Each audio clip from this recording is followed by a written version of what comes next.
מי לא אוהב את יערות קק"ל? צל על הראש, ירוק בעיניים, קמפינג משפחתי, שולחנות פיקניק. כיף! הכל בזכות קרן קיימת לישראל שנוטעת עצים כבר יותר מ100 שנה. נוטעת? אז זהו, שבשנים האחרונות השקיעה קרן קיימת מאות מיליוני שקלים דווקא כדי לכרות עצים. המון עצים. למה קק"ל עוקרת עצים?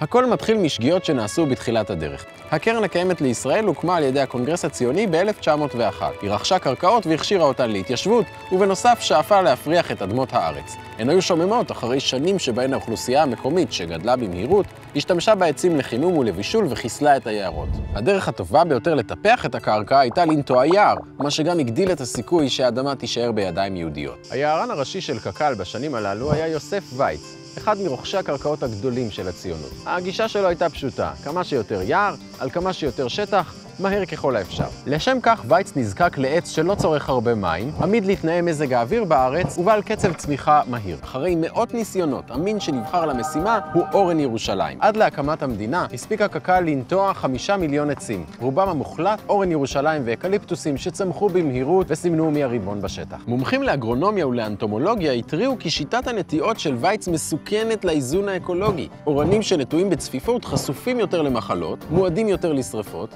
והמחטים שלהם שמכסות את הקרקע מונעות ממגוון הצמחים המקומיים להתפתח. מקימי החברה להגנת הטבע קראו ליערות הללו מדבריות האורן. אך לווייץ הייתה תשובה ניצחת.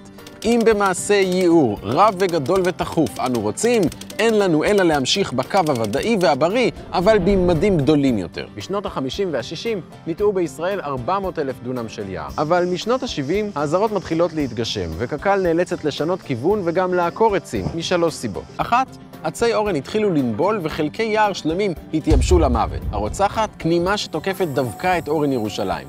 מיליוני אורנים מתים נעקרים, ובמקומם ניטע מגוון של עצים. ברוש, אלון, אלה, חרוב וזית. 2. שריפות ענק פורצות באזור הכרמל ומכריחות את קק"ל לסלול קווי חיץ, רצועות שרוחבן עשרות מטרים סביב יישובים ובמרכזי יערות גדולים, שבהן הצמחייה נחרטת או מדוללת כדי לסייע בעצירה של התפשטות שריפות. 3. מחקרים שהלכו והצטברו הראו שצפיפות העצים חייבת להיות הרבה יותר נמוכה. קק"ל מאמצת שיטה חדשה, נוטעים 120 עצים לדונם, אחרי 10 שנים מדוללים שליש מהעצים, ולאחר 20 שנה עוד שליש. כך נשארים רק העצים החזקים ביותר, ונשמר האיזון האקולוגי. דילול נכון של העצים, כלומר כריתה של חלק מהם, מצמצם את תופעת מדבריות האורן. שלא יובן אחרת, ישראל היא מעצמה של נטיעות. במשך יותר מ-110 שנות פעילותה, נטעה קק"ל כ-240 מיליון עצים, והיא אחראית לשטחי יער בהיקף של כמיליון דונם. אבל כל הסיבות שמנינו הביאו לכך שקק"ל משקיעה מאמצים עצומים בהחזקה, דילול וכריתה. בשנת 2016, תקציב החזקת היערות היה יותר מפי 3 מתקציב הנטיעות. אז אולי בט"ו בשבט הבא לא נלך לכרות עצים, אבל אחרי עשרות שנים של ניסוי וטעייה, גם קק"ל גילתה שפחות זה לפעמים יותר.